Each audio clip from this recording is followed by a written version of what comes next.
So another common problem with 2D models is we often get flow in places where flow shouldn't be. We'll get wet patches in cells and not really know how the water got there or if it should be there. And so this is a model that I'm working on right now. This is a big gravel mining pit. And so we've got the main channel here, but water is flowing into the mining pit from above and from the side. How do I know that? We'll show you in just a minute. But then I've got these flow sections over here. We've got flooding over here and then flooding in these little sub-watershed areas here. And the question is that real? Should that water be there? Is that a feature or a bug? Now, just because the water is disconnected doesn't mean that it's necessarily wrong. That's just kind of part of the way that we map in RAS. But I'm suspicious. I'm not sure the water should be there. And so the question is, how do you know?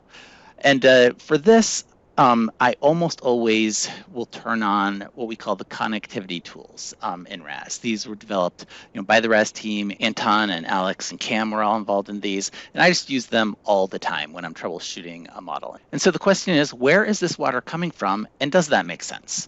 And so the connectivity tools you can find by right-clicking on your output and going to Layer Properties. And there is just a lot of value buried in these additional options right here. The first one is plot 2D hydraulic connectivity. And so what that shows you is it just uses these blue lines to show you what cells are connected to what cells hydraulically. Now, that is a lot of information. Basically the only thing we know here is that this cell is not connected to this cell. And so that's maybe not the most useful output. It has its place, but I actually like the two other ones. If we go to Layer Properties and turn that off, and then we say Plot 2D Water Surface Gradient, this is the one that I always turn on.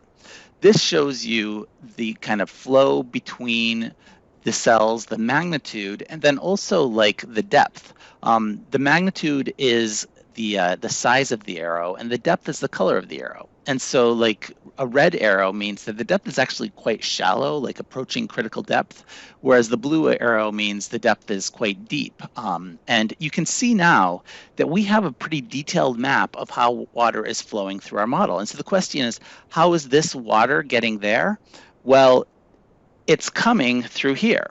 We have quite a bit of flow from this cell into this cell, and then because this cell face doesn't follow the high ground, the flow isn't going over this ridge. The flow only has to go over, this low area right here.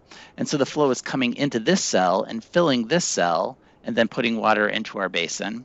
And then it's going from that cell into here, and it's just kind of working its way down. Again, this cell, the cell face here isn't following high ground, and so it's kind of jumping that ridge into this subbasin and then coming here, flooding down this way, and then backwatering into the 2D area. And so you can see that actually this water here is probably illicit. That probably shouldn't exist. And so how do I fix that? Well, I would go in and I would either use break lines or move my points so that these cell faces follow the high ground. And that way, if your cell face follows the high ground, well, the subgrid technology knows that the water can't go over the ridge. But if your cell face kind of follows this valley, then in order to move water between cells, the stage only has to get high enough to push water past the lowest point. There is another tool here that is comparable but more quantitative.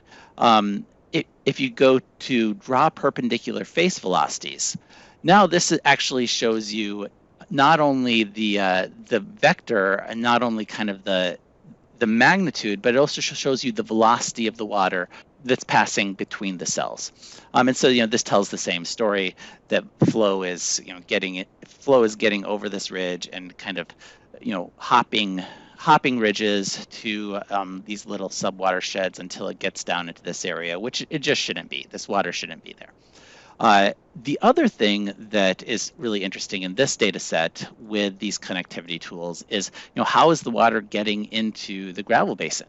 And so you can see that we actually have flow coming over this ridge as it ponds behind here. And we also have flow, these horizontal yellow arrows, going laterally from the main channel. And at this point, I want to know, am I following the high ground here? This break line should follow the high ground. Otherwise, we could put water into this basin, even though it looks dry, right? That's just the way that we map the subgrid cells.